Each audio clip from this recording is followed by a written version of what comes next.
आज आपण बनवणार आहोत हेअर ऑइल, केसांचं तेल। त्यासाठी लागणारं साहित्य आहे कढीपत्ता धुवून कोरडा केलेला आणि अशा पद्धतीने त्याची पानं काढून घ्यायची आणि नंतर ती मिक्सरला वाटायची। ह्या मेथीचे दाणे आहेत, हे मिक्सरमध्ये बारीक करून घ्यायचे। नंतर हे कलोंजीच्या बिया आहेत, ह्या मेडिकल स्टोअरमध्ये किंवा दुकानामध्ये मिळतात, ह्याची देखील आपण पावडर करून घ्यायची। आणि हे आहे खोबरेल तेल, शुद्ध खोबरेल तेल, शुद्ध बदाम तेल, शुद्ध आवळा तेल, ब्राह्मी तेल, नंतर हे कलोंजीचं तेल आणि एरंडेल तेल पण आहे। हे आहे एरंडेल तेल। हे कशा पद्धतीने करायचं ते मी तुम्हाला आता दाखवते। कढीपत्त्याची पानं धुवून कोरडी करून घेतलेली आहेत। ही अशी सर्व त्या फांदीमधून ही पानं काढायची, ही आपल्याला वाटून घ्यायची आहे कढीपत्त्याची पानं।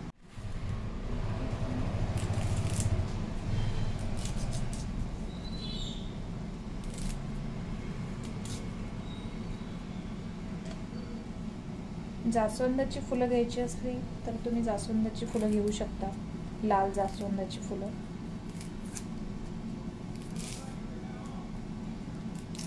केस गळत असतील, तुटत असतील, केसात कोंडा असेल तर तो निघून जातो, केस वाढतातही।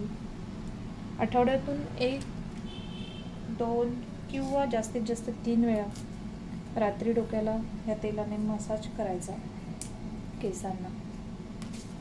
आणि सकाळी एखाद्या आयुर्वेदिक शॅम्पूने, इंदुलेखाचा वापरला तरी चालेल किंवा कोणताही चांगला शॅम्पू, त्याच्याने केस स्वच्छ करायचे, केस कोरडे करायचे, केस टॉवेलने घासायचे नाही की जेणेकरून केस तुटू नये। अशा पद्धतीने हे कढीपत्त्याची पानं मी घेतलेली आहेत, ती आपल्याला मिक्सरमध्ये वाटायची। तर सगळ्यात आधी मी मेथीच्या बिया मिक्सरमध्ये बारीक करून घेते, त्याची पावडर करून घेते।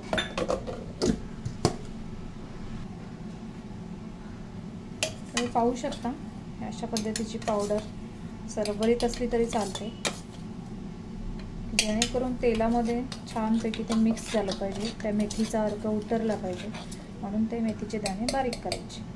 नाहीतर मेथीचे दाणे जरी डायरेक्ट खोबरेल तेलात टाकले तुम्ही कडवायला तरीही चालतं। मेथीचे दाणे आपण ह्याच्यात काढून घेऊ। मेथीचे दाणे काढले की त्याच्यामध्ये मेथीच्या दाण्यानंतर ह्या कलोंजीच्या बिया, हे बघा हे बाजारात मिळतं कलोंजी बी, 100 ग्रॅम आहे। सगळं समप्रमाणात घ्यायचं।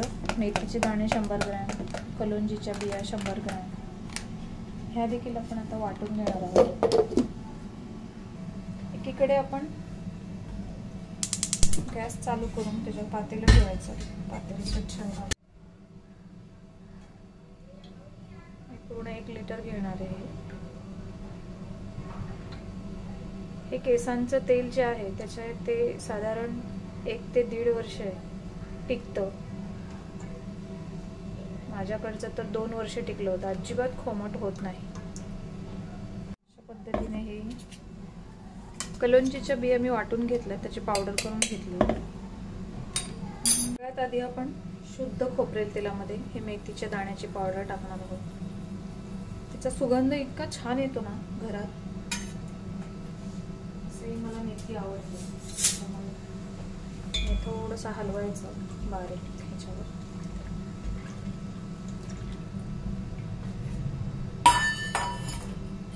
आणि लगेचच कलोंजीच्या बियांची पावडर टाकायची। पावडर अशासाठी करून टाकायची की त्याचा अर्क तेलामध्ये उतरतो। ठीक, पाहू शकता तुम्ही, हे असं उकळलं पाहिजे। तर एकदा उकळली की नंतर गॅस बारीक करायचा आहे। तोपर्यंत मी कढीपत्त्याची पानं वाटून घेते।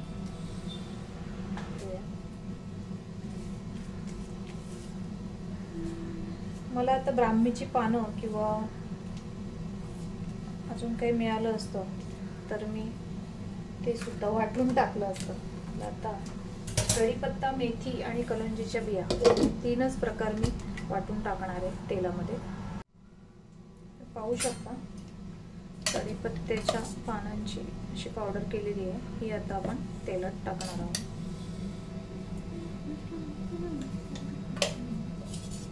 पानांमुळे तेलाला छान हिरवा रंग येतो.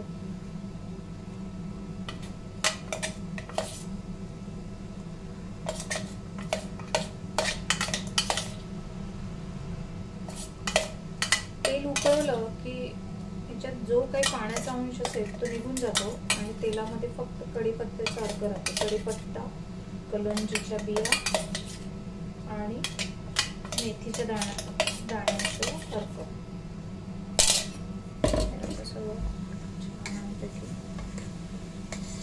एकदा एक उकळ आली की नंतर गॅस बारीक करायचा.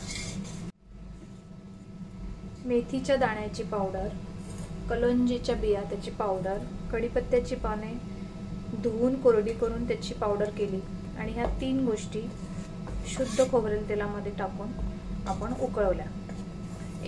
एक उकळी आली की बारीक गॅस करायचा आणि 10 ते 15 मिनटं तसंच ते शिजू द्यायचं. त्याच्यानंतर गॅस बंद करायचा आणि तेल गार झालं, 1-2 तासांनी थंड होतं तेल.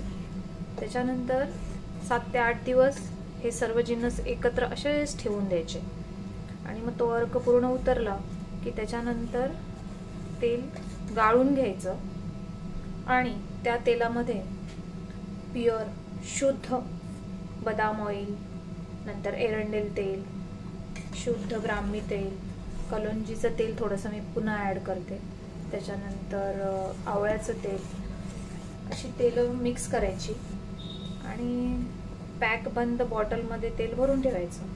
एखाद्या वापरायच्या बॉटलमध्ये वेगळं काढून ठेवायचं की जेणेकरून सगळ्या तेलाला हात नाही लागणार. आणि हे तेल जवळपास 1 ते 2 वर्ष काहीही खराब होत नाही.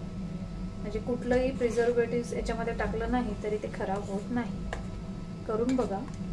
ह्या तेलाचा फायदा असा की केसात कोणाच्या कोंडा असेल तो निघून जातो, केस गळत असतील तर केस गळती थांबते, केस मजबूत होतात, केस वाढतात, केस काळे होतात, सिल्की होतात.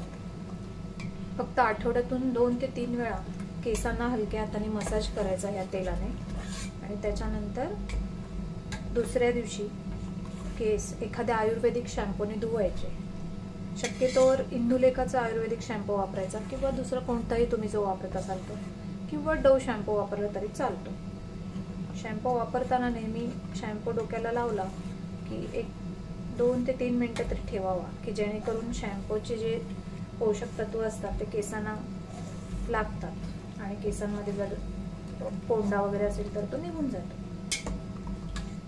अशा पद्धतीने तुम्ही केलं तर घरगुती हे केसांचं तेल तुम्हाला खूपच आवडेल. थोडंसं महागडं जातं, एकूण खर्च त्याचा जातो बऱ्यापैकी जातो. तरी मी हे 2000 रुपयाची तेलं आणलेली आहेत. आता सगळे तेलांचं मिळून खर्च 2000 आहे. मेहनत काही फार नाही आहे, फक्त आणून ते उकळवायचं आणि गाळून घ्यायचं एवढंच आहे. आणि केसांना लावायचं तेल ही मेहनत मात्र आहे. याच्यामध्ये कोणतेही सुगंधी तेल मी टाकलेली नाही आहे. पाहू शकता कढीपत्ता टाकल्यानंतर त्याला थोडंसं फेस आल्यासारखं झालं, कारण पानांमध्ये किंचित पाण्याचा अंश असू शकतो. आता बघा हा फेस पूर्ण गेला आहे आणि केस गॅस चालू असताना असं फेस येणं बंद झालं की लगेच गॅस बंद करायचा. जास्त त्याच्यामध्ये ते उकळायची गरज नाही. 5 ते 10 मिनटं उकळला की गॅस बंद करायचा. कढीपत्ता, कलोंजी आणि मेथीचे दाणे ह्या 3 गोष्टी टाकल्यानंतर त्याला किंचित थोडासा पहिला याच्यामध्ये फेस येतो, तो नंतर हे बघा नंतर तो फेस आपोआप थांबतो. आता बारीक गॅसवर मंद आचेवर हे 10 ते 15 मिनटं तेल उकळवायचं आणि त्याच्यानंतर गार झाल्यानंतरची प्रोसेस मी पुढे सांगते. Bye bye. वाह वाह वाह, केसाच्या तेलाचा काय सुगंध सुटलाय घरभर. वा वा वा. तरी याच्यामध्ये कोणतेही मी सुगंधी द्रव्य किंवा सुगंधी तेल टाकलेलं नाही. मेथीचे दाणे, कलंजीच्या बिया आणि कढीपत्ता या 3 गोष्टी आणि शुद्ध खोबरेल तेल या 3 गोष्टींचा सुगंध सुटलाय घरभर. वा वा वा.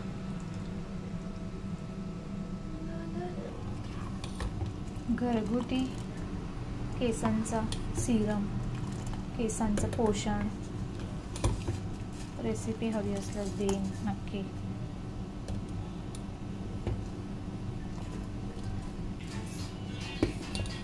काय काय आहे याच्यात ओळखा बरं.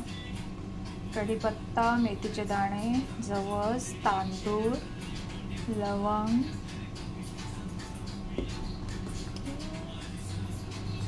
बडीशेप, पाणी आणि कढीपत्ता. केसांसाठी सिरम बनवते. अतिशय उपयुक्त असं सिरम आहे. विकतचं सिरम आणायला जास्त पैसे लागतात आणि त्याच्यात इतके प्रिझर्वेटिव्स असतात. आपण काहीही प्रिझर्वेटिव्ह वापरत नाही. 10-15 दिवस 1 महिनाभर राहतं. फ्रीजमध्ये ठेवलं तर अजून जास्त टिकतं. सर्व जिन्नस 10 मिनिटे उकळवलं की गाळून घ्यायचं.